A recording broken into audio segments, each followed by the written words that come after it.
Hey everyone, this is an article by Loren Goldner titled Facing Reality 45 Years Later Critical Dialogue with James Lee and Chaulieu, which is CLR James, Grace Lee Boggs, and Cornelius Castoriadis. Castoriadis. Um, Starts with a quote, "We do not come before the world and proclaim, 'Here is the truth, down your knees.' We merely tell the world why it struggles, and consciousness is something the world must acquire, even if it does not want to." End quote. Marx, Letter to Arnold Ruge, 1843. In 1958, Facing Reality was an important book, uncannily anticipatory of the historical period which would unfold over the following 15 years. Facing Reality's main assertions are still being debated, even though I myself have serious doubts about them. The following is written to provoke further debate. What I find most interesting in Facing Reality is not so much the answers it offers as the questions it asks. Those questions revolve around the role of the revolutionary Marxist Party today. James, whose pen name was Johnson, I think it was J.R. Johnson, and Grace Lee Boggs left the Socialist Workers' Party around 1947, along with Raya Dunayevskaya, Freddie Forrest. James was deported from the U.S. to Britain in 1953, but the Forrest-Johnson tendency worked in Detroit until the James-Raya split circa 1957. The Johnsonite current was maintained thereafter in Detroit by Marty Glaberman, who died a few months ago. I don't know when this was written. It was uploaded to LibCom in 2005. I'm not sure when what that means.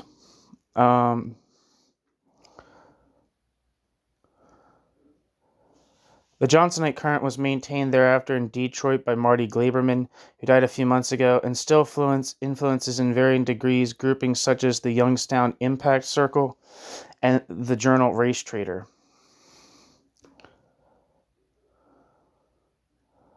I'm going to look these up, see if they're anything. Well, I know Race Trader or something. I don't know if it has like a...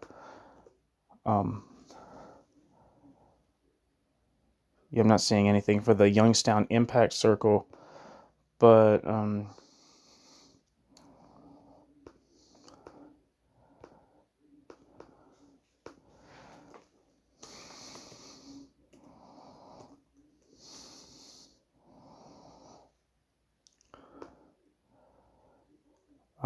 Wikipedia says, Race Trader was a quarterly magazine founded in 1992 by John Garvey and Noel Ignatieff.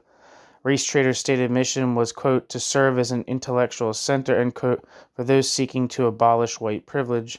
As Ignatieff expressed it, its purpose was, quote, to explore how people who had been brought up as white might become unwhite, end quote. The magazine's premise was that racial categories were constructed to create a social hierarchy that benefits whites at the expense of people of color. The, quote, white race is explained as an exclusive club which the magazine seeks to dissolve and break up. Thus, the task of individual race traders is to abolish the white race through treasonous acts. According to Ignatieff, quote, we at Race Trader, have asked some of those who think whiteness contains any positive elements to indicate what they are. We are still waiting for an answer. Until we get one, we will take our stand with David Rudiger, who has insisted that whiteness is not merely oppressive and false. It is nothing but oppressive and false, end quote. The magazine and its community of activists acted in close, if sometimes contentious, relation with the field of whiteness studies. The last issue is number 16, the Special Palestine issue dated winter 2005.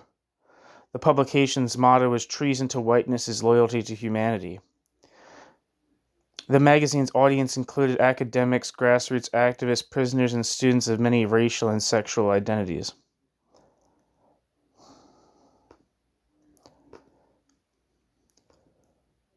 Back to the text. Chaulieu, better known as Castoriadis, and to a lesser extent as Cardin, was of course a founder of Socialisme ou Barbarie, from 1948 to 1965. Many aspects of this book are clearly out of date. One can readily understand how, in 1958, revolutionaries could draw such inspiration from the Hungarian Revolution, which was indeed inspiring. But almost 45 years later, one must ask what has happened since, including in Hungary! The book was written at the height of the Cold War, i.e. in the bipolar world which disappeared long ago. It is written in the shadow of, quote, bureaucracy, a term interchangeable for James et al. With state capitalism, at a time when, quote, progressive statism, in its welfare, Stalinist, and Third Worldist form, seemed omnipresent and permanent, a situation swept away over the past 25 years by the rise of neoliberalism. The book never relates state capitalism, or in fact any of the other phenomena discussed, to the Marxian law of value. It is a pure product of the era which seemed to pose everything as a struggle between, quote, bureaucracy and, quote, democracy, quote, order givers and order takers, end quote.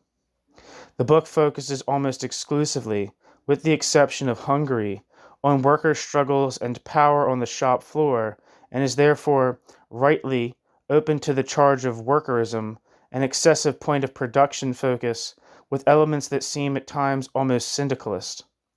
The examples offered of shop floor power in the US, France, and Britain were similarly swept away, or at the very least greatly modified, to put it mildly, by the post-1970s capitalist counteroffensive. These are, in my view, some of the book's flaws. What are its strengths, or at least some of the questions which, 45 years on, have not been settled by historical experience? James et al. Argued that the Bolshevik vanguard party was appropriate to the conditions of Russia from 1903 to 1923, presumably from the Bolshevik-Menshevik split to the end of Lenin's political life. But, they argue further, after the 1930s triumph of the one-party state in its welfare statist, Stalinist, and fascist forms, the transfer of this model to the new situation in Russia and in the West was an anachronism. Stalinism, in their view, was symptomatic of the ferocity with which the state had to suppress what the authors call the already existing, quote, new society. And from this they conclude that no vanguard party is any longer necessary for revolution. They see the Hungarian Revolution as confirmation of this. For them, the Hungarian workers overthrew the Stalinist state with no vanguard party in sight, and similarly fought very creatively against overwhelming odds against the subsequent Soviet invasion. Leaving aside the accuracy of the account, and there is no doubt much truth to it, James et al. Do arrive at the intriguing idea that the ferocity of state control in the post-1933 period, 1, expresses the, quote, immediacy, end quote, of revolution in our epoch, i.e. the high level of general development present in today's working class which capital must suppress, and 2, is the collective experience that prepares a revolution beyond vanguardism. The authors, in contrast to many others of the libertarian current, are quite right to say there was nothing, quote, spontaneous about Hungary, but that it was prepared during years of discussions among workers in response to their experience of Stalinist, quote, planning.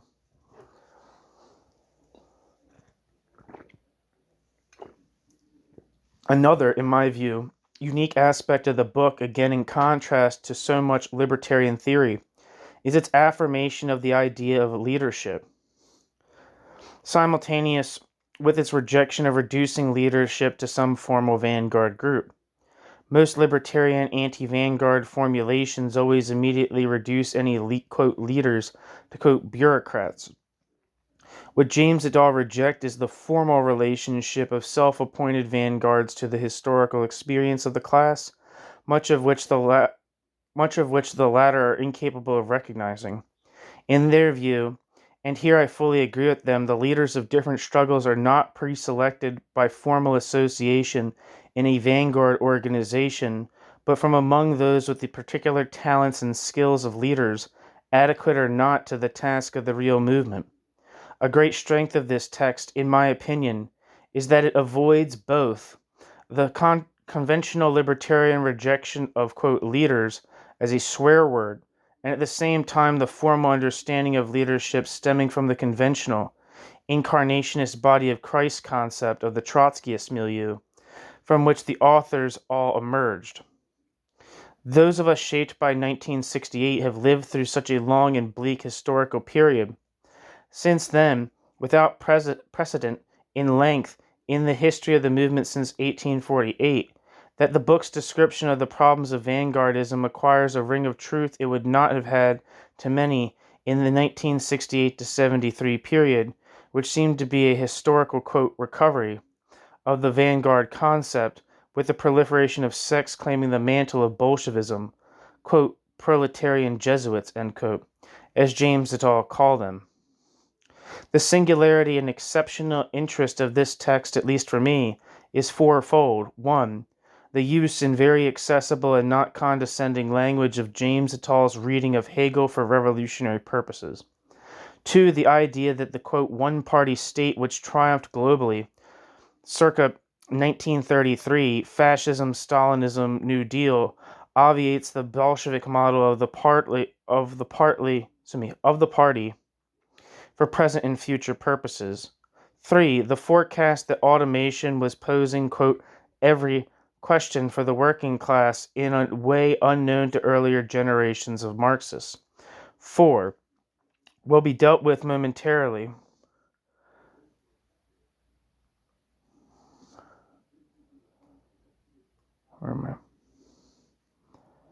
25 years before the concept of, quote, Fordism and, quote, post-Fordism became fashionable, James et al. Wrote, quote, what is coming to an end is the stage of mass production by assembly line workers, end quote.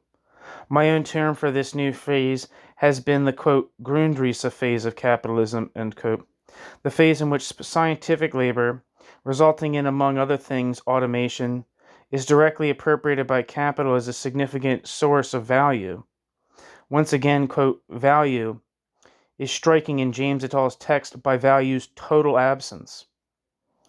Taken by themselves, these first three strands, however innovative at the time, are not absolutely unique at all to James et al. What International Socialist, IS, as far as I know, I thought it said it's IS in capital letters, so I thought I was talking about the International Socialists, but it was capitalized for emphasis. What is, as far as I know, unique, and what constitutes, quote, Johnsonism today, is the assertion that the, quote, new society is omnipresent in the daily relations of the working class, and that socialism consists in nothing more or less than pushing aside all aspects of the official society that hold them back, up to the formation of a republic of workers' councils. This view of the, quote, new society, and, quote, being born and deepening itself every day, focuses on what is possibly the unique, quote, Johnsonite idea of the irrelevance of explicit stated consciousness of workers or any other group at a given moment when grasped in relationship to what the workers and others do, even when, or particularly when, they, quote, do, what they, quote, do contradicts what they, quote, say. Paradigmatic for this formulation is Marty Glaberman's experience of the 1943 Auto Wildcats against the no-strike pledge carried out by workers who were often Roosevelt and sometimes even Willkie supporters, and who, just before, had even voted for the no-strike pledge at a United Auto Workers convention. James et al. In their book give many further examples of this relationship between explicit consciousness and class activity. I'll return to this central thesis after presenting the other main points of the book. Taken together, these four strands do seem to point to a serious, if not complete, break with the practice of the classical workers' movement, a movement culminated in the worldwide upsurge of 1917 to 27, i.e. from the revolutionary upheaval at the end of World War I to the massacre of the Chinese working class in Canton and Shanghai, the moment at which most of the, quote, cutting questions, the nature of social democracy, of Stalinism, of unions, of national self-determination, of the United Front, around which vanguards and sects today still define themselves, acquired their definitive form. If one wished to characterize the theoretical advance of the historical, quote, moment of the return of revolution in the West in the 1960s, of the great advance in the understanding of Marx made possible on one hand by the struggles of that period and by the unprecedented diffusion of the, quote, early Marx, and of the Grundrisse, of the unpublished sixth chapter of Capital, and most recently of Marx's study of the Russian peasant commune and of primitive societies, one would be hard-pressed to summarize the advance more succinctly than in the term, quote, self-reflexivity, end quote. It is impossible to underestimate the break this constitutes with the theory and practice of the classical workers' movement. One need only think of the poverty of Lenin's first attempt at philosophy, Materialism and Empirio-Criticism, published in 1908. One great merit of the work of James et al. Is their emphasis on the fact that we understand the past in new ways from the struggles of the present, i.e., what we can, quote, see with fresh eyes, that we can, quote, see with fresh eyes the importance of the levelers in England, the enrage in France, and of American slaves in the U.S. Civil War because of events such as the Hungarian Revolution, not to mention the upsurges of the 60s. The 60s were revolt against, quote, the 1960s revolt against, quote, bureaucracy, i.e., quote, applied rationalism, so to speak, was the immediate social backdrop to the recovery of, quote, self-reflexivity in Marx's outlook, as, for example, Marx's definition of capital as, quote, value valorizing itself, end quote. What does, quote, self-reflexivity mean? This is my term. James et al. Used the term, quote, self-movement. It is the key to the break with the past. It refers to the specific self-development of human beings and above all of social classes in struggle as arising from subjects, quote, acting on themselves, end quote. This comes straight from Hegel's, quote, an und für sich, consciousness, and Marx's, quote, class for itself, the revolutionary class, contrasted with the class in itself, the dispersed proletariat in its day-to-day existence as variable capital. One could thus summarize the fundamental historical break theorized by James et al.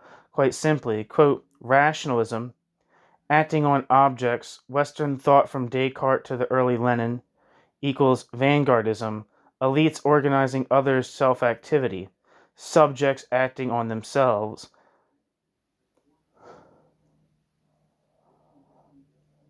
The, quote, algebra of revolution, end quote, from Hegel to Marx equals republic of workers' councils, self-organization of the class.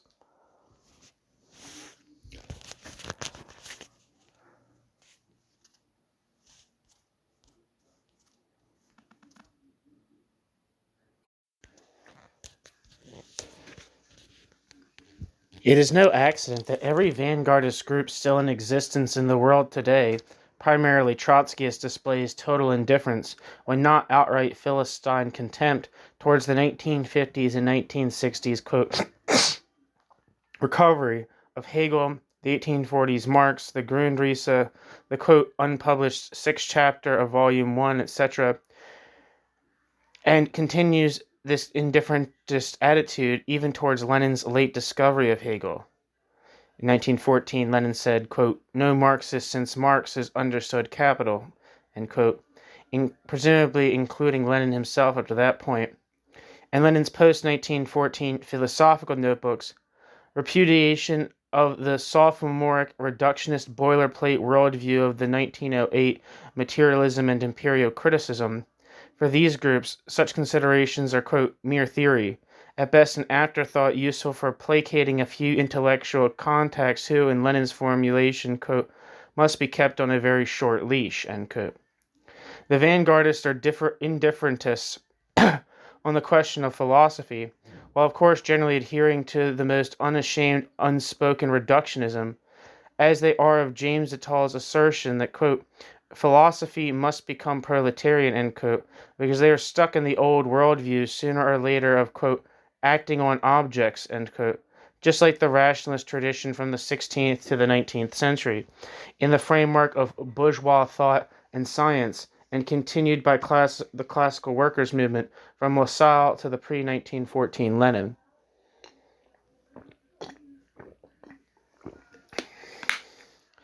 But let us continue with the fourfold singularities of James et al.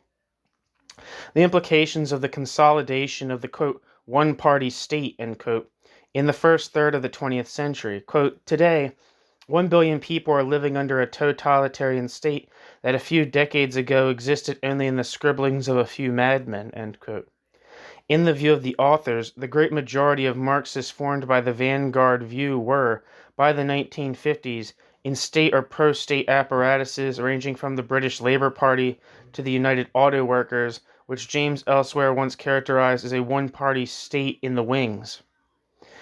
It is a real act of historical imagination today to recall the, quote, mood in the classical workers' movement between 1840 and 1945, when the great texts recovered in the 1950s and 1960s were known at best to a few specialists, when unabashed Enlightenment materialism slightly warmed over into, quote, dialectical materialism, was the daily fare of socialist intellectuals and militants alike.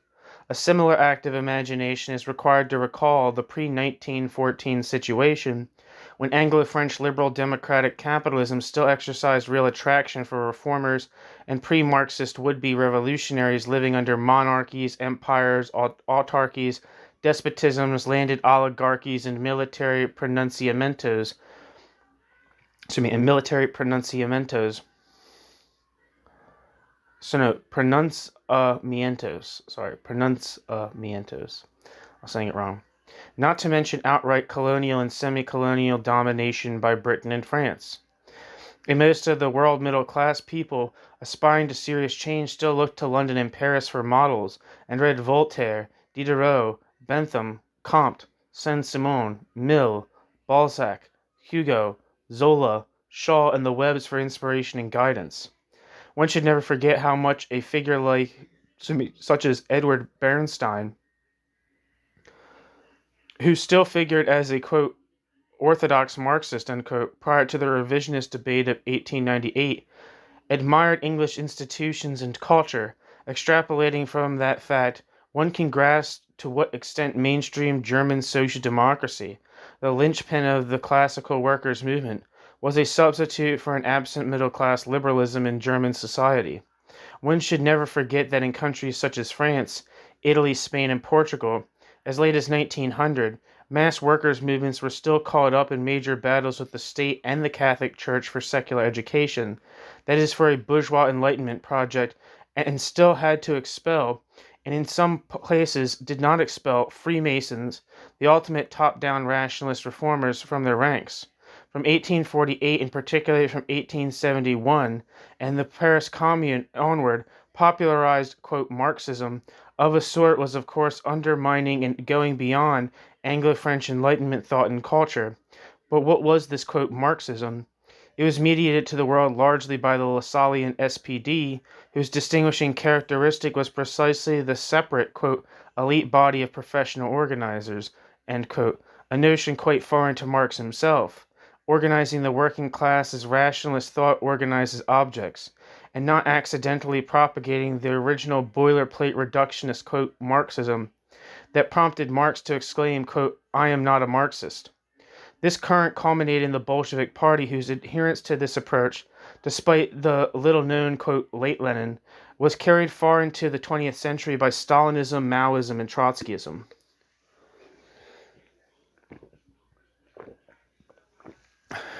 In other words, the, quote, Marxism that spread from Germany to Russia to the rest of the world after 1917 was largely a warmed-over version of Enlightenment rationalist thought, in which the whole conceptual revolution of, quote, self-organization underlying the work of Hegel and Marx was totally obscured, lost, and even, in Stalinism, calumnied. This, quote, Marxism only began to be seriously undermined by the events and ferment of the 1950s and 1960s. Yet more than 30 years later, the vanguardists have still not awakened to the implications of the conceptual revolution undermining the epistemology which, however dimly they may be aware of it, pervades their approach to the working class. What James et al. Have done, in other words, in contrast to almost any other text I am aware of, is provide a social explanation, both in terms of the mutation of the state and of the productive forces, for the quote, epistemological break constituted by the recovery of quote, self-reflective quote, self-movement through Hegel in the previously buried text of Marx. What is ultimately at stake in these shifts is what is ultimately at stake in these shifts is the question of communication. Is it to be unilateral? Here is the truth, which, quote, we, end quote, the Marxists, quote, embody, end quote, down on your knees. Or is it to be two-way, between the Marxist organization and the working class, i.e. what James et al. Called the task of the former to, quote, recognize and record, end quote, as Lenin's 1905 recognition of the Soviets? If James et al. Are right, and there is in fact no longer any difference between theory and practice, it must be practice, putting the Marxist organization seemingly on a, quote, level playing field with the working class as a whole. What changed after the high point of influence of the Anglo-French liberal model, i.e. beginning circa 1870 but above all after 1914, was by 1913 everywhere what James et al. Called the, quote, one-party state, end quote. Stalinist, fascist, or welfare statist. This is the planning state, however little it actually, quote, planned, and the significance of this new state was that it drove home to tens of millions of working people the ultimate social meaning of the old rationalism, of the administration of people as objects, the administration of people instead of the administration of things. The worldwide dominance of this state after the 1930s was a vast, quote, generalization, but one also showing the limits of the old worldview, which almost all, quote, Marxism was still on a continuum. With which almost all, quote, Marxism was still on a continuum. Thus, James et al. Argue to take as a viable model of working class vanguard, a working class vanguard developed under an autocratic state where a kind of politics still in the orbit of the old rationalism could nonetheless be new and liberating, and to transpose it to the rest of the world, where all of rationalism's possibilities have long since been extended far beyond anything known in Tsarist Russia, and have decayed for all to see, is truly to be an anachronism. Thus for the second and fourth innovative strands of James et al. Thus for the second of the four innovative strands of James et al.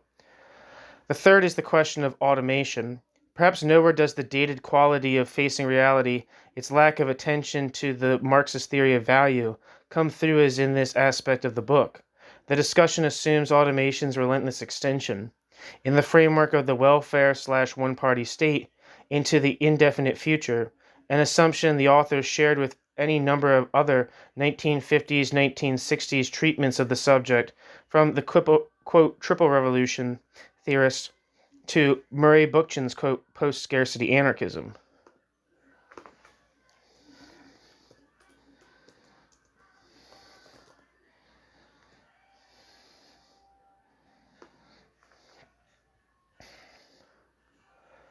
I'm going to read the Wikipedia for the Triple Revolution.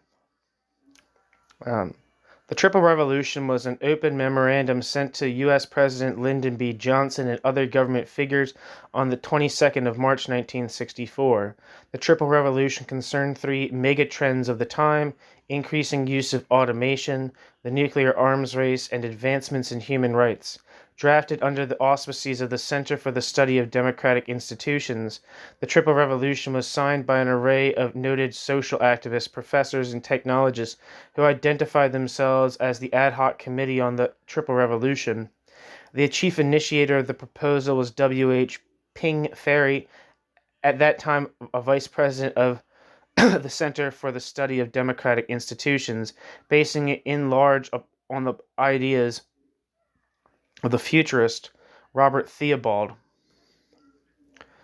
The statement identified three revolutions underway in the world: the cybernation revolution of increasing automation, the weaponry revolution of mutually assured destruction, and the human rights revolution. It discussed primarily the cybernation revolution. The committee claimed that machines would usher in, quote, a system of almost unlimited productive capacity, end quote, while continually reducing the number of manual laborers needed and increasing the skill needed to work, thereby producing increasing levels of unemployment. It proposed that the government should ease this transformation through large-scale public works, low-cost housing, public transit, electrical power development, income redistribution, union representation for the unemployed, and government restraint on technology deployment. Martin Luther King Jr.'s final Sunday sermon, delivered 6 days before his April 1968 assassination, explicitly references the thesis of the, quote, Triple Revolution. Quote, there can be no gainsaying of the fact that a great revolution is taking place in the world today. In a sense, it is a triple revolution. That is a technological revolution with the impact of automation and cybernation. Then there is a revolution in weaponry with the emergence of atomic and nuclear weapons of warfare. Then there is a human rights revolution with the freedom explosion that is taking place all over the world. Yes, we do live in a period where changes are taking place. And there's still the voice crying through the vista of time saying, quote, behold, I make all things new. Former things are passed away. End quote. End quote. Martin Luther King Jr. remaining awake through a great revolution. In Harlan Ellison's 1967 anthology Dangerous Visions, Philip Jose Farmer's story, Riders of the Purple Wage, uses the Triple Revolution document as the premise of a future society in which the, quote, purple wage of the title is a guaranteed income dole on which most of the population lives. At the 1968 World Science Fiction Convention in San Francisco, Farmer delivered a lengthy guest of honor speech in which he called for the founding of a grassroots activist organization called REAP, which would work for implementation of the ad hoc committee's recommendations.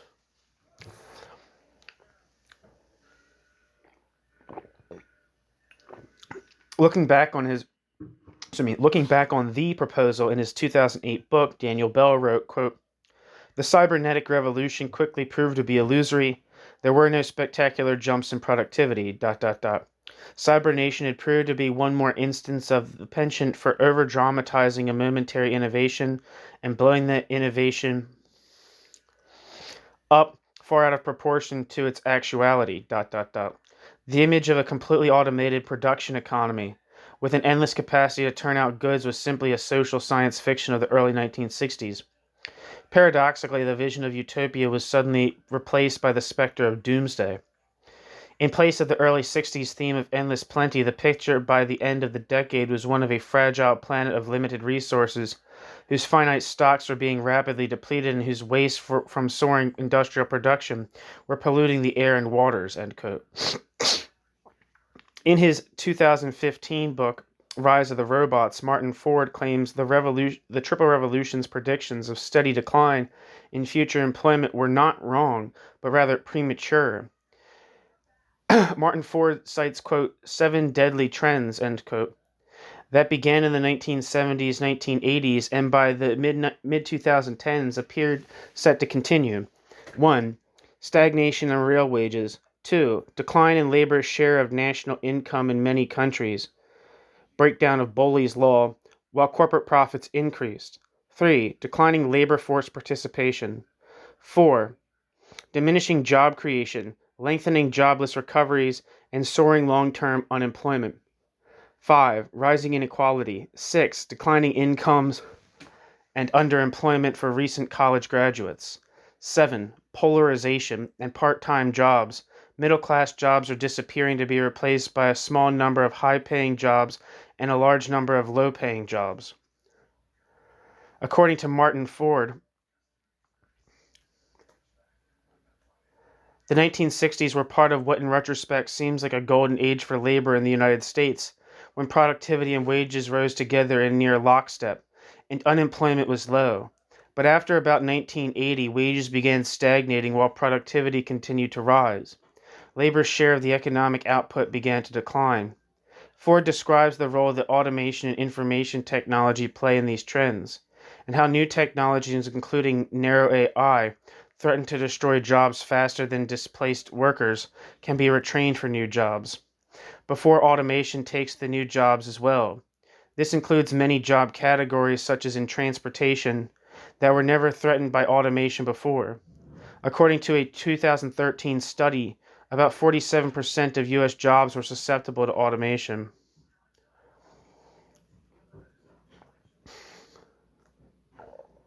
And then there's a list of people who signed the Triple Revolution document. And if it didn't have people that were of some importance, I wouldn't do it. But there are a few of them I recognize. Um,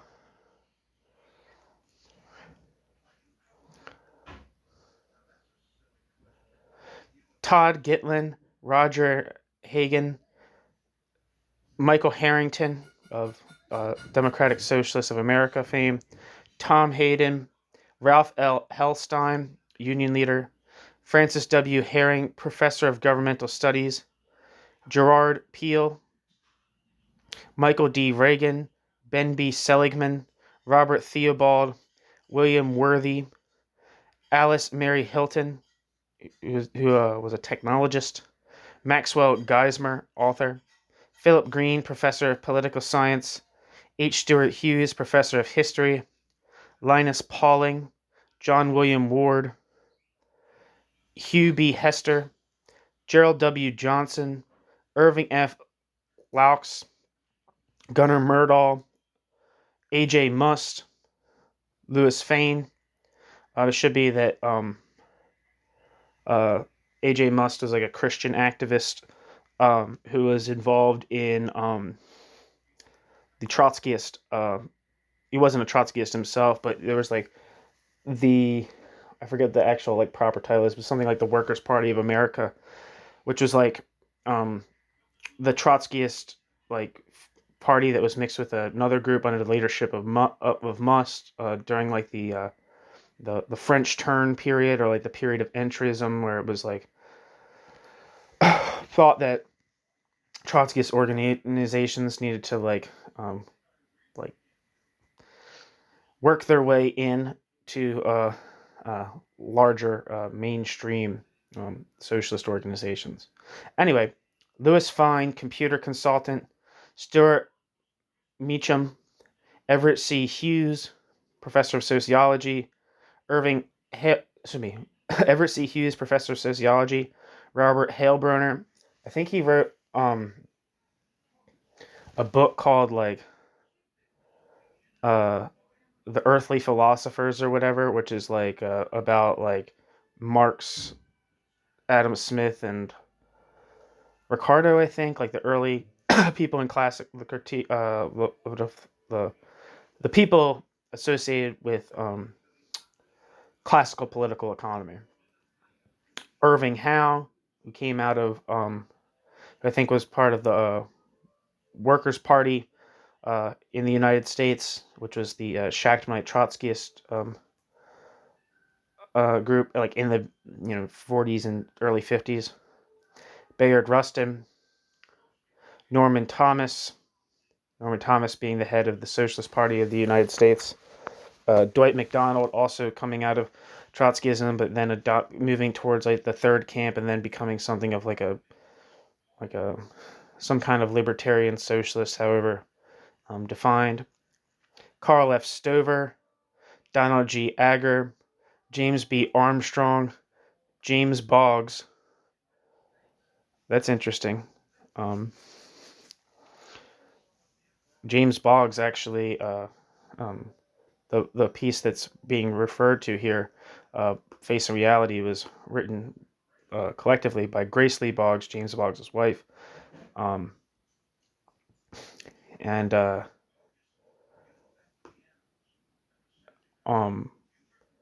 James, Grace Lee Boggs, and Cornelius Castoriadis. And finally, W.H. Ferry also signed it.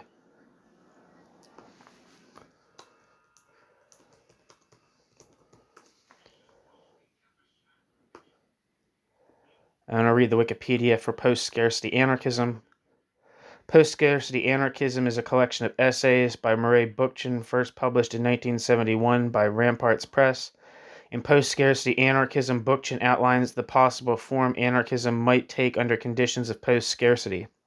One of Bookchin's major works, its author's radical thesis provoked controversy for being utopian in its faith in the liberatory potential of technology. Bookchin's post-scarcity anarchism is an economic system based on social ecology, libertarian municipalism, and an abundance of fundamental resources. Bookchin argues that post-industrial societies have the potential to be developed into post-scarcity societies and thus can imagine, quote, the fulfillment of the social and cultural potentialities latent in a technology of abundance, end quote.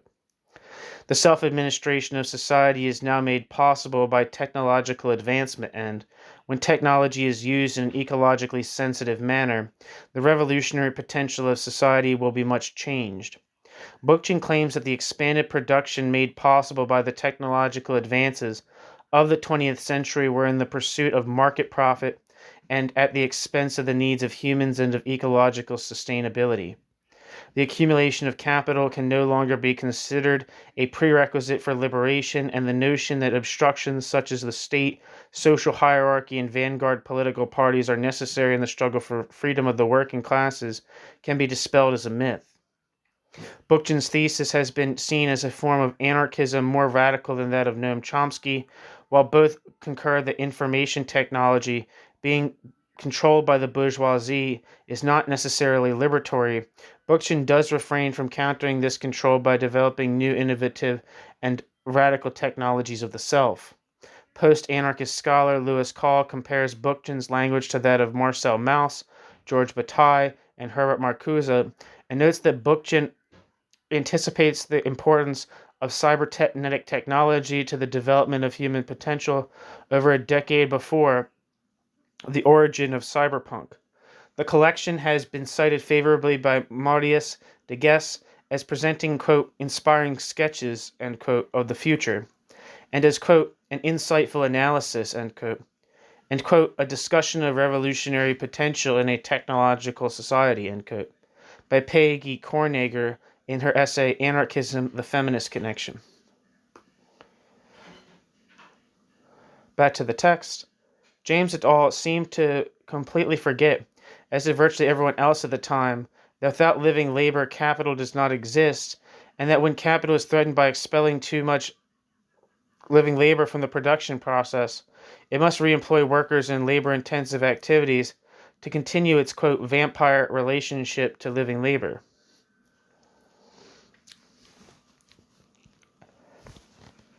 Nevertheless, the authors are correct in saying that automation, unlike any previous technological innovation, posed for the first time in the history of capitalism, not the creation of vast numbers of new jobs, but the permanent elimination of vast numbers of jobs, and thus the question of the fate of the growing mass of permanently unemployed.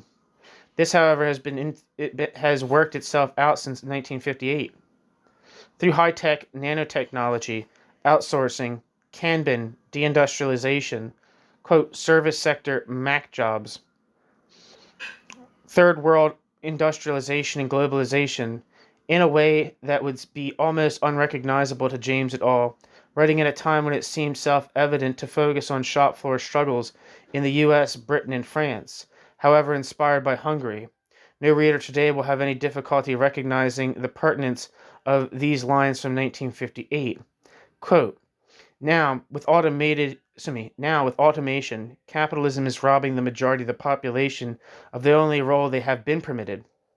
When millions of young people have no idea whether they will ever have a job and lie in bed half the day because they don't know what to do with themselves, that is a system committing suicide, end quote. To tie these four strands together, we see that the old epistemology, did I say end quote? End quote. Page 26, it says.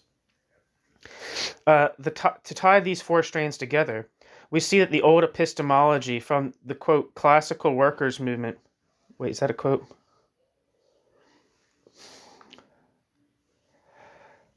To tie these four strands together, we see that the old epistemology from the classical workers' movement, badly compromised with rationalism, was realized in the planning state, which came into existence to manage, quote, masses of workers on the assembly line, end quote, and that automation, which implies, for a socialist theory, the emancipation of the working class and humanity from such repetitive drudgery, all undermines the need for vanguards by posing the possibility of a, quote, different kind of activity, end quote, beyond the capitalist antagonism of work and leisure, one already present in the, quote, new society of everyday relations in the working class. The latter is the meaning of Marx's idea that only with communism does, quote, prehistory come to an end and actual human history begin. These four strands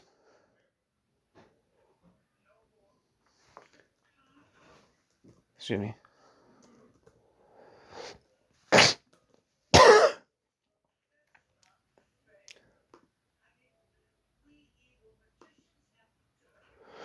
These four strands: 1. The centrality of self-activity or self-movement from Hegel to Marx and influencing, quote, the late Lenin, end quote. 2. The, quote, realization of the rationalist worldview in the, quote, one-party planning state after 1933. 3. The entirely new situation opened up by the end of the assembly line through automation. And 4. The, quote, new society, which must be freed from its containment by, quote, official society, in which the Marxist organization must, quote, recognize and record, end quote, are, in my view, the truly radical, especially for the time, underpinnings of facing reality. It is all the more remarkable when one realizes how much of the subsequent 15 years facing reality anticipated in 1958, as in, to cite only one particularly cogent example, quote, the French workers will move, and when the French workers move, the French workers will leave the French Communist Party hanging in the air, end quote.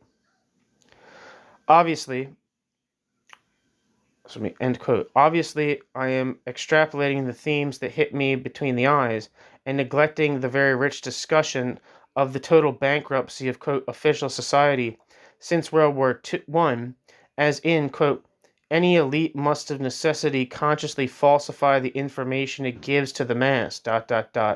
Official society does not know and has no means of knowing or even of understanding the actual facts of its own existence, end quote.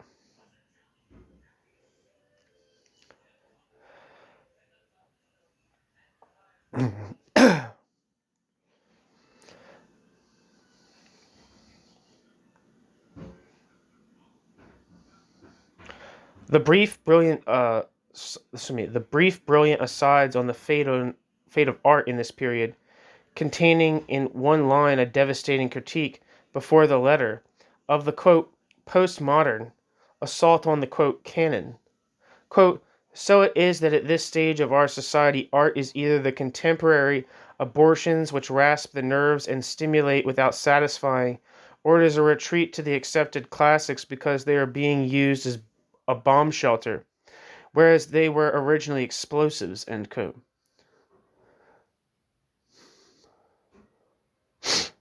One wishes to find me a one. If one wishes to find one pomo capable of acknowledging that the, quote, dead white male, end quote, classics were once explosives. Similarly anticipated in this book is the nearly worldwide wildcat movement up to 1973, on which the authors were drawing from direct experience in mid-1950s Britain, France, and America.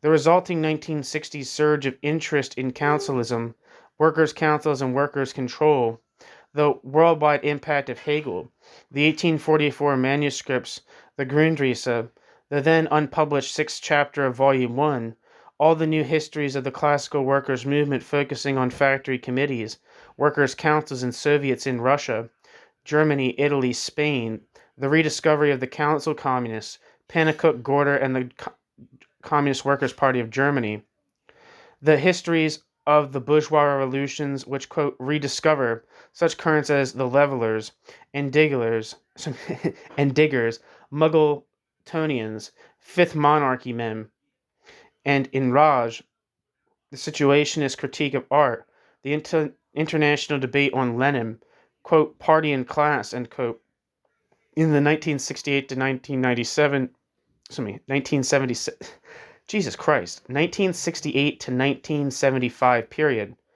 Some of the new, quote, history from below, end quote, shifting the focus away from leaders, organizations, and ideologies, the explosive development of the black movement in the U.S., perhaps culminating in the League of Black Revolutionary Workers, more or less exactly along the lines set down by James et al. 10 years earlier. One can, in the long run, also judge a book by the, quote, research program. Meant here in the broadest sense of the term, it inspires or at least anticipates. By this criterion, Facing Reality must be recognized as being way ahead of its time.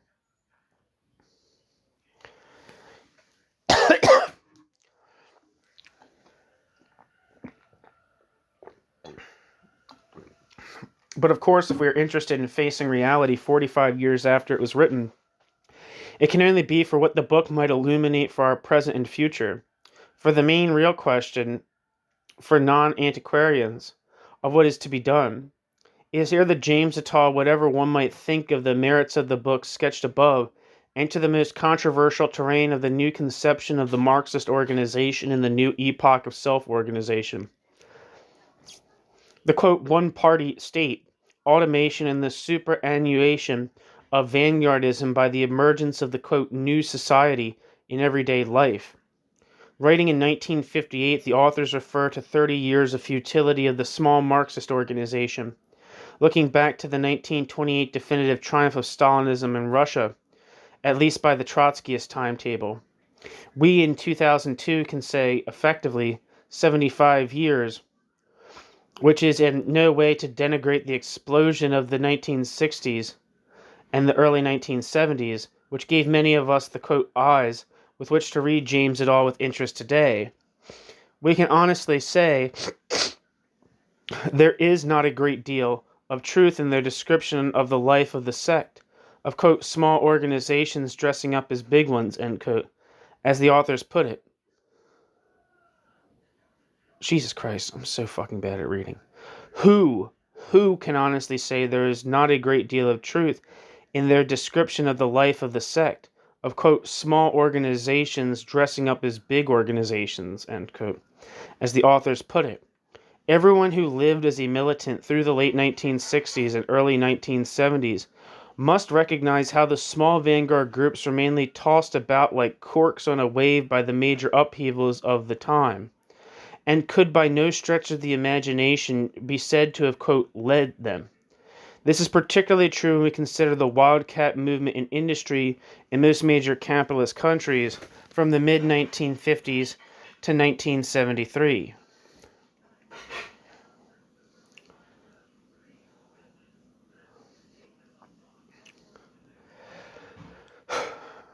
But since that wildcat shop floor movement is what is best theorized by the book, we might also ask, as we might ask about the example of Hungary, what went wrong? What happened to all this wonderful self-activity? It is there, I think, that the weaknesses of the book start to come more clearly into focus.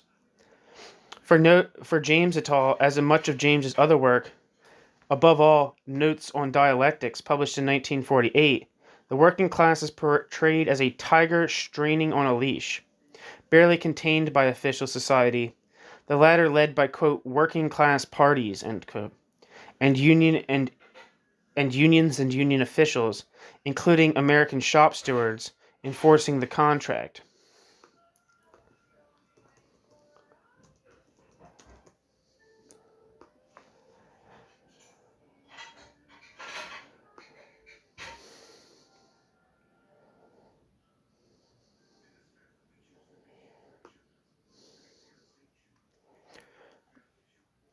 I'm trying to see if there's a description.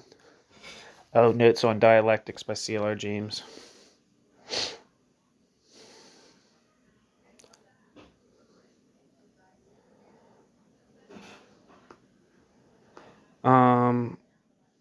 This might be a description of the book. I think it is.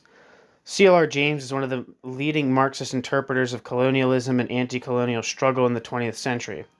Famous for James's literary and cultural as well as theoretical writings, James's thinking engaged with a vast range of issues including civil rights, race, class, socialism, cricket, and cultural production.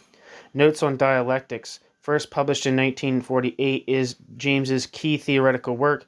It is one of the most complex and original Marxist documents ever to come out of the United States, where James lived for 15 years. It provides a thorough re-examination of the Hegelian foundations of Marxist theory and a new interpretation of the history of the labor movement through a close engagement with Hegel's logic.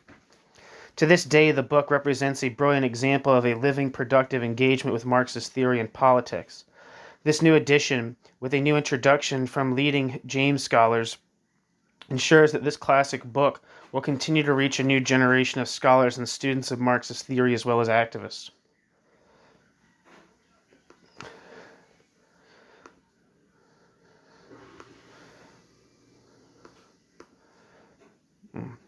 Sorry, back to the text.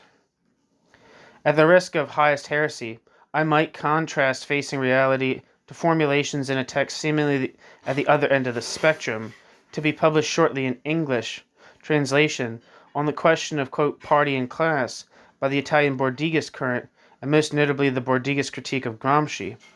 It is not necessary to linger over the Bordighist assertion that nothing of interest happens in the working class without the party. The nub of their critique of Gramsci, above all on the question of workers' councils in a capitalist framework, is that any oppositional force that becomes a, quote, power, outside of the context of revolution, quickly becomes part of official society. James et al. Are, of course, not arguing for such reformism either. They cite the example of the Hungarian workers' councils or the earlier Russian factory councils of 1917, before the Bolsheviks pushed them aside in favor of the unions. Neither James et al. Nor the Bordighists are advocates of any, quote, gradualist conquest of power by the working class. Both currents see the revolution as happening, quote, whole, against all aspects of official society up to that point. This, however, is where they radically part ways. The Bordighists draw their force from a wholesale critique of, quote, immediatism, going back to Marx's polemic against Proudhon and the poverty of philosophy.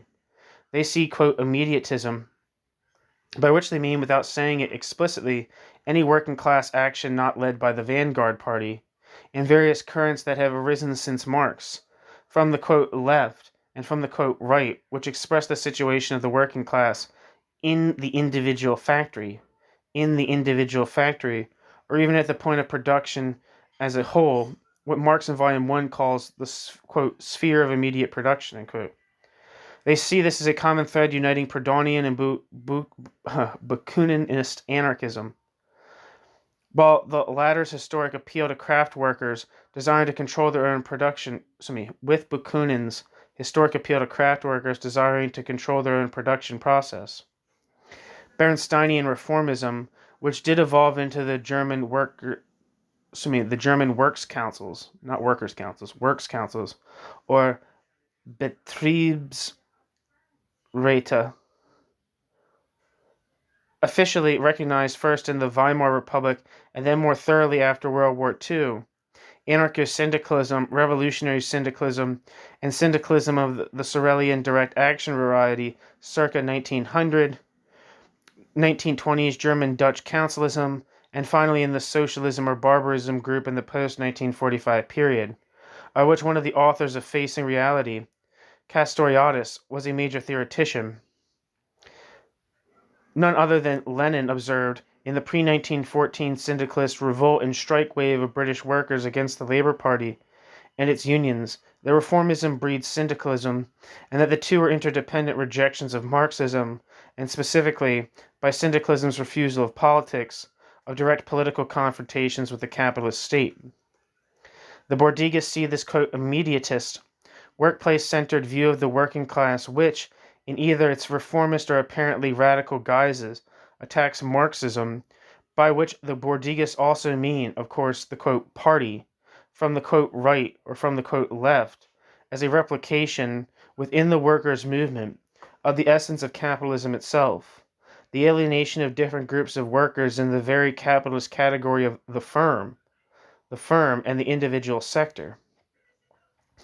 Quote, the hell of capitalism, end quote, as the Bordighists put it, quote, is not the fact that the enterprise has a boss.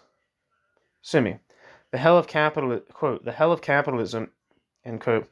As the Bordigas put it, quote, is the enterprise, not the fact that the enterprise has a boss, end quote. This means, following Marx's Volume 1 presentation of capital largely from the viewpoint of the individual enterprise, i.e. the, quote, immediate sphere of production, end quote, that it is the, quote, heteronomy, end quote, of society flowing from its dispersion into a myriad of competing enterprises, which is one major aspect of capitalist alienation to be overcome.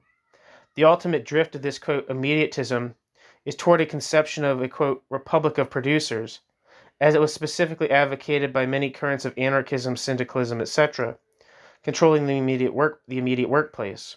Though Bordigas, rightly in my opinion, saw this flawed conception as a mystification of the existing working class at the point of production in the daily life of capitalism as being, quote, already revolutionary or almost revolutionary. Such a view denies the radical break by which the point of production workers, along with the unemployed and other excluded from production, become the class for itself. The class, quote, with radical chains, end quote, breaking with their status as, quote, producers in this or that firm, imposing themselves in society as a whole as the practical, universal embodiment of, quote, man. The only concrete meaning such a word can have is, quote, all-sided in their production as in their consumption, end quote, as Marx put it in the Grundrisse. The working class becomes revolutionary by shedding its fragmented status as a class in itself, i.e. a class for capital, as it exists in the single factory or in the sum total of all factories, as mere, quote, negation, thereby breaking up the alienated capital-conditioned division of labor, imposing itself as a total alternative power, a class for humanity. Or to paraphrase Hegel, what initially loomed large in everyday consciousness is now receded to a single trace. I contend that most of the examples of the, quote, new society, given in facing reality are, quote, stuck in, quote, immediatist situations, even if the author's vision, e.g. Hungary, of the new society's ultimate triumph is indeed based on a, quote, break and a totally alternative self-organization of the working class as the dominant force in society. The latter is indeed the meaning of their view that, quote, philosophy must become proletarian, end quote. They agree with the Bordigas in rejecting any power that becomes part of official society, but the two currents disagree drastically about the role of the Marxist organization in bringing about this break. The authors of Facing Reality would, of course, immediately point to the Hungarian Republic of Workers' Councils as the practical refutation of any charge of, quote, immediatism, as the latter precisely went beyond the individual factory or all factories taken together to rule society as a whole, at least for 13 days. No one, and I least of all, would deny the power of this experience, or of 1905 and 1917 in Russia, some of the insurrections, Germany, Italy, immediately after World War II, of elements in Spain in 1936-37, or finally of May 1968 in France. All these experiences are refutations of the tired, early Leninist assertion in What is to be Done, that by itself, i.e. without the party, the working class cannot go beyond trade unionist consciousness, which is still the belief of most vanguard groups today. James et al. Point out that, quote, if the organization was the, quote, if the organization was the subject of history, the proletariat was the object. In this conception of organization, in philosophical terms, was the universal. The conception of the organization is inherent in the extreme views that Lenin expounded in What is to be Done. Lenin repudiated them later, but not with the force and thoroughness which were needed to prevent them from doing infinite mischief, end quote.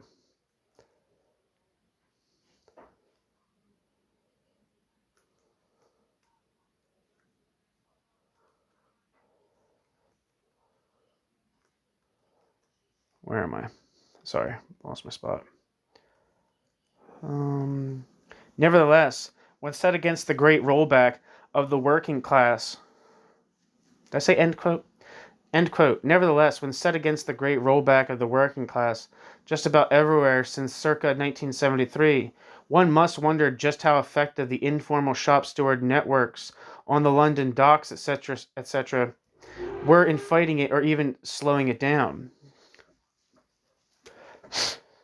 Nevertheless, Facing Reality is one of a handful of works produced in the years 1956 to 1973, which truly can be said to have anticipated what was new in that period.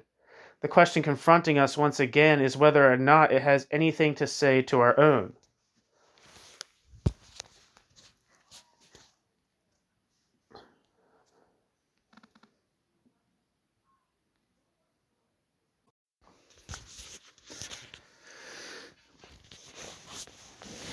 Serious economic crisis is nowhere in this book.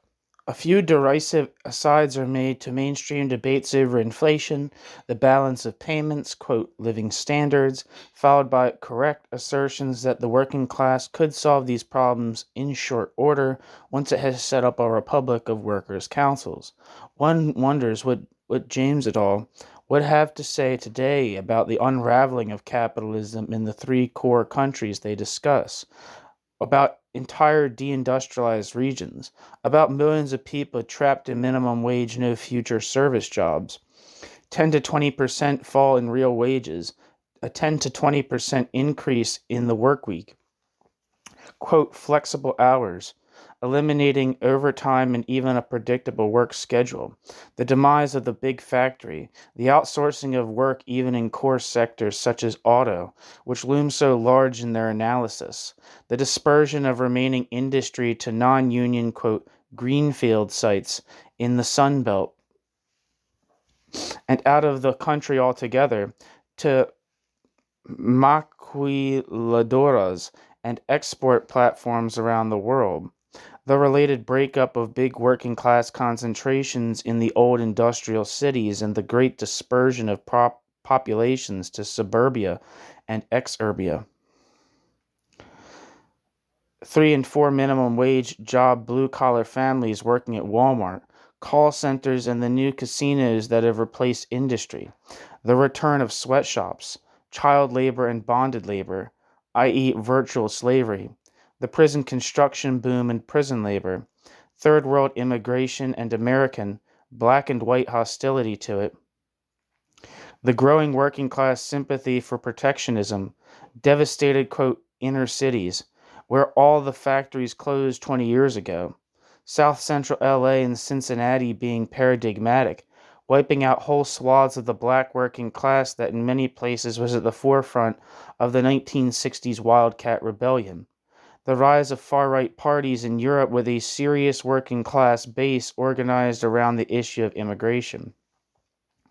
All this is a far cry from the mid-1950s era in which the core industrial unions were negotiating ever greater wage and benefit deals in an attempt to stop the shop floor rebellion against loss of control over the work process.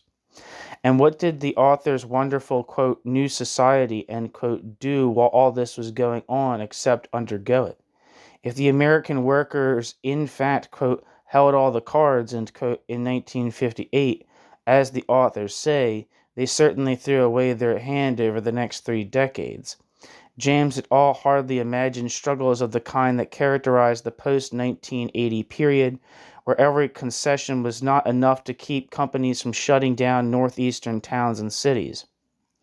It is as if the capitalists had read Facing Reality as well, and had done everything in their power to break up the immediate source of the problem, the big factory and the large urban concentration of workers in factories. But we have hardly exhausted the richness of James et al.'s formulations about contemporary working class life and the tasks of the Marxist organization. That task is concisely summarized as, quote, to recognize and record, end quote, the presence of the new society, which the authors think was already one of Lenin's main contributions in his recognition of the importance of the Soviets, a breakthrough conceived and advanced by no theoretician. The first condition, then, is to, quote, give the working class means of expressing itself, end quote. While greatly inferior to official society in resources and reach, the Marxist organization has the great advantage over its enemies in its, quote, ability, quote, to see intertwined the decadence of official society and the socialist solution, end quote. The, quote, invading socialist society, to use another Jamesian formulation from another publication, is shown to be present in the way in which workers deal with the concrete problems of production, constantly having to fight management's interference. The authors do cite remarkable materials such as the 1955 French Wildcats, which were already pushing the unions aside, and the informal groups in British longshore and textile which wielded more effective power than either management or the unions. They show, in the British case, how the workers used communists strictly for their own ends and discarded them. That's capital C communists, by the way. They show, in the British case, how the workers used capital C communists strictly for their own ends and discarded them when they sensed manipulation. The authors argue from the great informality of the selection of leaders in real workers' assemblies that, quote, the question of leadership is a false problem, end quote. Their discussion of the issue of the relationship between electoral politics and direct action at the workplace develops the key idea of the book, the connection between the workers' strategy at any given moment and the uses they may or may not make of official society's political system.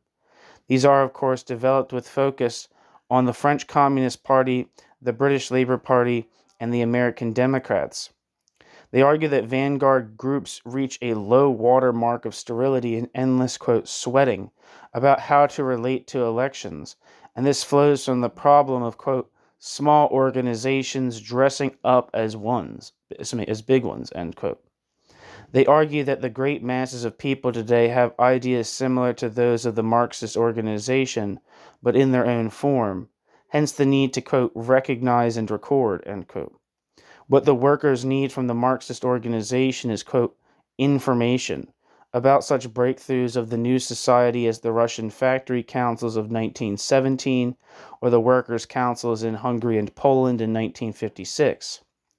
What they need, beyond that, is access to the many aspects of contemporary culture and science which, in muted form, point to the dead end of official society, and James et al. Throw out the very important idea that only those who recognize the central importance of what the great masses of people do in the present and future history are capable of organizing such knowledge.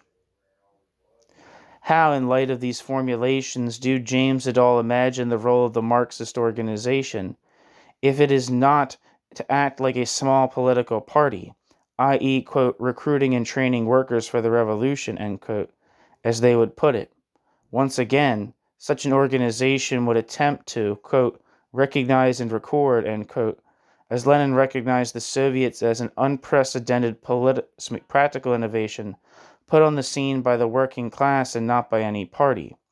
Of course, Lenin also did much more than that, about which the authors do not have much to say.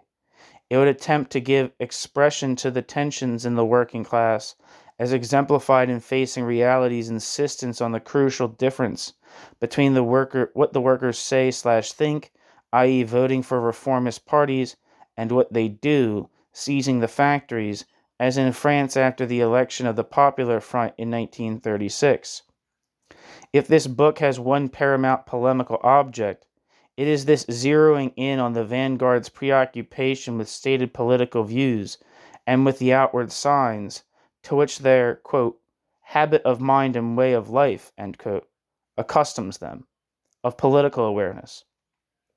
If the book has one paramount argument, it is an assessment of how working people use elections, unions, bourgeois newspapers, and other forms of organization and communication as parts of a broader overall struggle to push the, quote, new society to the limit and remove all obstacles to its full triumph.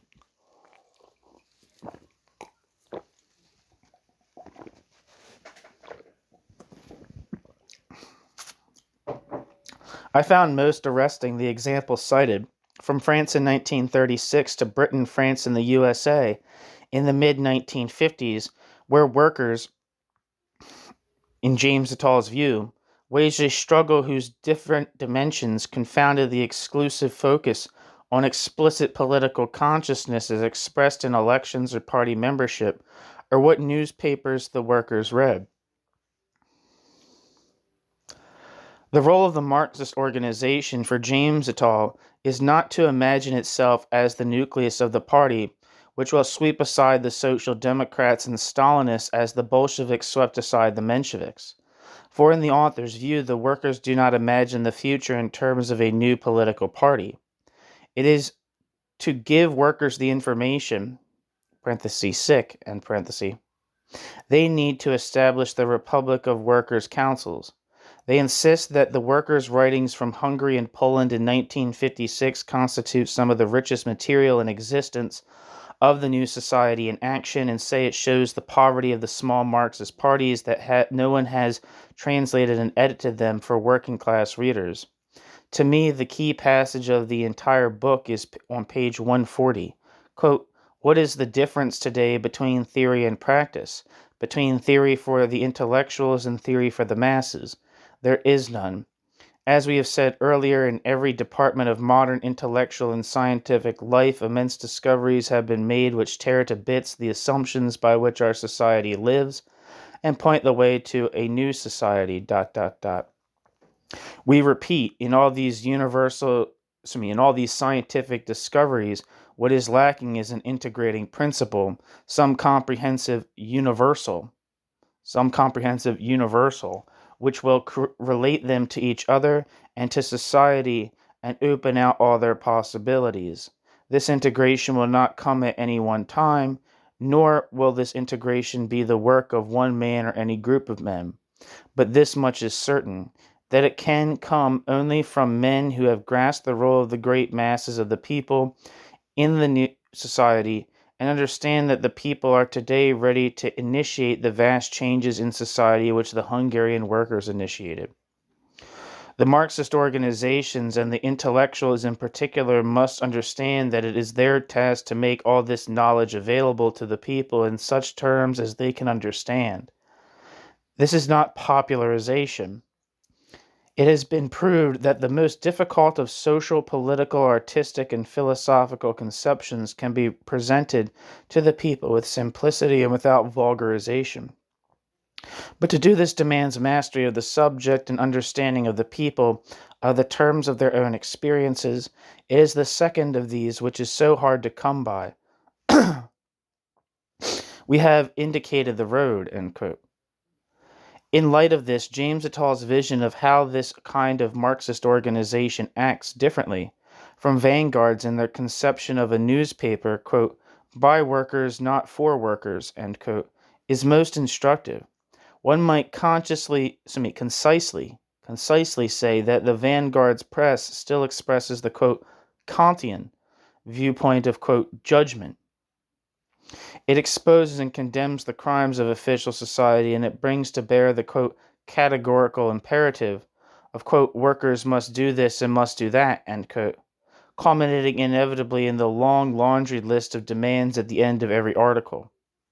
Quote, the vanguard organization substituted political theory and an internal political life for the human responses and sensitivities of its members to ordinary people.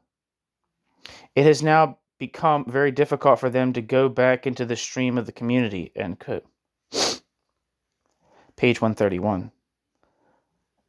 The James et al. Conception, by contrast, would seem an attempt to make the press embody the tensions of a, quote, Hegelian dialectic, in which different workers' viewpoints expressing the, quote, stage we are in, are thrown into play against one another, trying to capture as best as possible the tensions existing within the class, and between what workers, quote, say, and what workers as a class, quote, do, how the workers in Britain can vote or not vote labor, and on the next day paralyze the docks by wildcats, how the French workers can vote for the Popular Front one day and occupy the factories the next. Most interesting of all is the discussion of how such a press would function in the United States, where, quote, who fails on the Negro question is weak on all, end quote. James et al. Argue for a newspaper in which white and black workers would be encouraged to develop their views on the race question, and where, quote, if a white worker or group of white workers, after reading and contributing to the paper as a whole, finds that articles or letters expressing Negro aggressiveness on racial questions make the whole paper offensive to him, that means that it is he who is putting his prejudices on the race question before the interests of the class as a whole.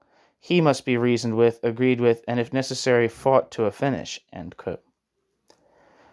One sees the great difference from the typical Trotskyist vanguard publication in the following formulation, quote, "How is he to be reasoned with, argued with, and if necessary, fought to a finish? First, by making it clear that his ideas, his reasons, his fears, his prejudices also have every right in the paper. Every white worker who is in daily contact with Negroes know of their aggressiveness on the race question. It is no secret to him. Further, apart from the fundamental conflict with management, few questions occupy him so much. Whether he speaks about it or not, it is a hard knot in his consciousness, as it is in the consciousness of every American today, a growing torment which the American cannot rid himself of.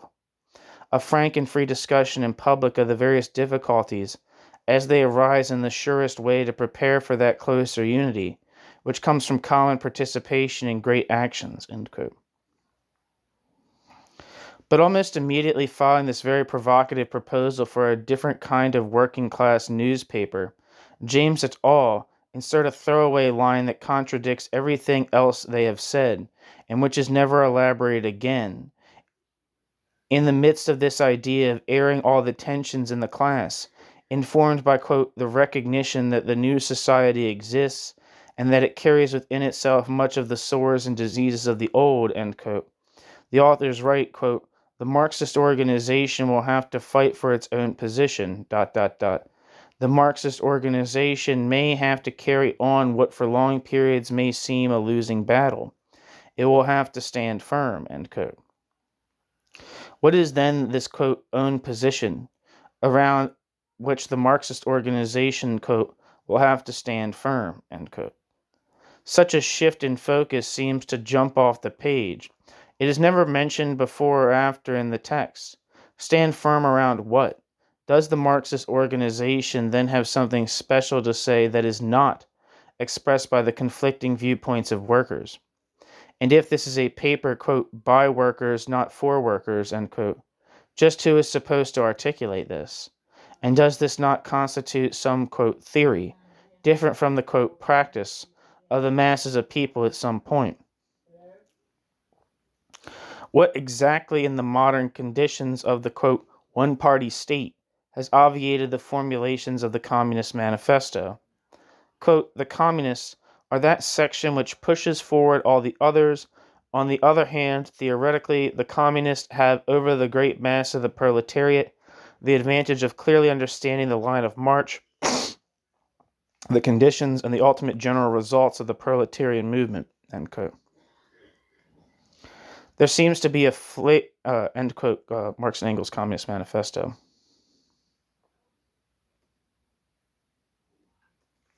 There seems to be a flagrant contradiction at the heart of the project proposed by James et al. On the one hand, they insist that the task of the Marxist organization is to, quote, "recognize and record," end quote. It is to learn and not to teach. It is not to recruit and train. It does not publish its press so much for its own growth as to put, quote, "information" at the disposal of the working class so that workers can, quote, "decide what to do," end quote. When the paper says what workers should do, it should be at the initiative of some group of workers asking it to do so. On the other hand, almost surreptitiously in a couple of lines, James et al. Refers to the Marxist organization, quote, "fighting for its own position," end quote, "standing firm." So which is it? For the entire book, the authors seem to argue that the Marxist organization should be providing ink and paper for a newspaper, quote, "by workers, not for workers," end quote. Is this not a last flicker of vanguardism? For why cannot the workers themselves think of putting out such a newspaper and getting their own ink and paper? I do not wish to build a whole case around a couple of formulations. One might indeed appreciate the broader project of James et al., in which the task of Marxist intellectuals is to make materials available to workers so that they can decide what to do. They even say that such a role would continue under socialism for the, quote, intellectually inclined, end quote. But who are these, quote, intellectually inclined, end quote, in a society that has abolished, as the authors rightly propose, the separation between education and production? But this is sniping. It is secondary to the much larger question I want to raise about the approach of James et al., namely what happened to the, quote, new society in the 45 years of history since it was plausible to write about workers at the point of production in Britain, France, and the USA, and their multi-layered, quote, strategy for following the lead of the Hungarian workers and establishing the Republic of Workers' Councils. James et al. Are talking about workers voting for reformist working class parties. What about workers voting for George Wallace and Ronald Reagan? What about workers voting for Jean-Marie Le Pen, Jörg Haider, he's Austrian, I think, and half a dozen other contemporary far-right anti-immigrant parties in Europe? What about workers opposing immigration and calling for protectionism, i.e. workers whose attitude might be charitably summarized as, quote, taking care of our own, end quote, and, quote, lay off someone else, end quote? Workers who vote for California's Proposition 187 denying social services to illegal immigrants. James et al. Are rooted in the period when the, quote, main enemy, end quote, seemed to be welfare statists and Stalinist parties and trade unions trying to rein in the shop floor rebellion. But what do their perspectives mean in the neoliberal era in which all those forces are greatly diminished, and the, quote, main enemy appears to many workers as poorer sections of the working class from other countries, whether as immigrants or as overseas competitors? A significant number of American workers today believe, or could be easily convinced, that Chinese workers and peasants shipping cheap goods to the U.S. market and shutting down factories, or immigrating to the U.S. to work in sweatshops are their enemy. They think or could be convinced to think something similar about workers and peasants driven from the Latin American countries devastated by decades of U.S. policy. What would James et al. Or those who today further their conceptions have to, quote, say in the face of such dilemmas? If no workers stepped forward to critique such chauvinism, would their Marxist organization, quote, fight for its position, end quote? And what would that position be? And would not having such a position violate the very premise that the task is to, quote, recognize and record, end quote? James et al. Nowhere say that one task of the Marxist organization is to unify the working class. That has been the perspective of Marxists since the Communist Manifesto. Every development is to be judged according to the question, does it help or hinder the unification of the working class? In the view of James et al., the working class is already unified in the, quote, new society. In 1934, in the Toledo auto light strike, the Trotskyist forces around A.J. Must intervene in a losing strike of auto part suppliers in the depths of the Depression and said, to win this strike and stop the scabs coming into the plant, you must have a strategy to organize the unemployed. An unemployed league helped the auto light workers fight the National Guard, and part of the settlement of the strike was the hiring of some unemployed workers. The idea that the Marxist organization would propose, quote, broadening the struggle, end quote, to an isolated group of workers is nowhere in facing reality. The authors assume that the class is already basically unified. In their universe, dockers in London hear of a strike at an auto plant, write a brief note to them, and prepare to hot cargo all cars, even those coming from companies not on strike. In fact, when Thatcher came to power, Britain witnessed a series of working class defeats made possible in part by the inability of the, quote, new society to confront a new array of anti-worker legislation against secondary pickets, legislation that was, of course, honored by the trade unions. Where was the, quote, new society there? When Thatcher took on the miners, shutting down mines that were no longer profitable, and the miners were stopped from using their old tactics by Scargill and the miners' union leadership, where was the, quote, new society saying that the task was not defending dying mines, however important it might be to defend miners' jobs, but in developing new sources of energy that did not require people to spend their working lives at the bottom of a mine shaft? James et al. Say nothing about program. All of that for them will be obvious when the Republic of Workers' Councils is set up. And indeed, one cornerstone of contemporary ideology is the alleged, quote, complexity of the world, in which simple ideas of two basic classes in society do not take us very far. And it is certainly true that one major role of a Marxist organization, once such a Republic of Workers' Councils is established, would be to make material available to workers, enabling them to make decisions about all kinds of issues, complex or not.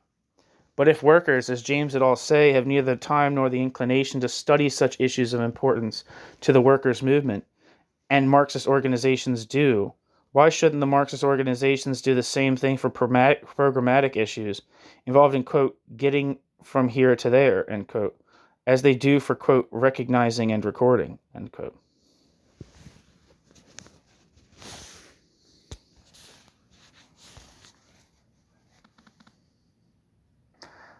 Okay, so thank you so much for listening to this.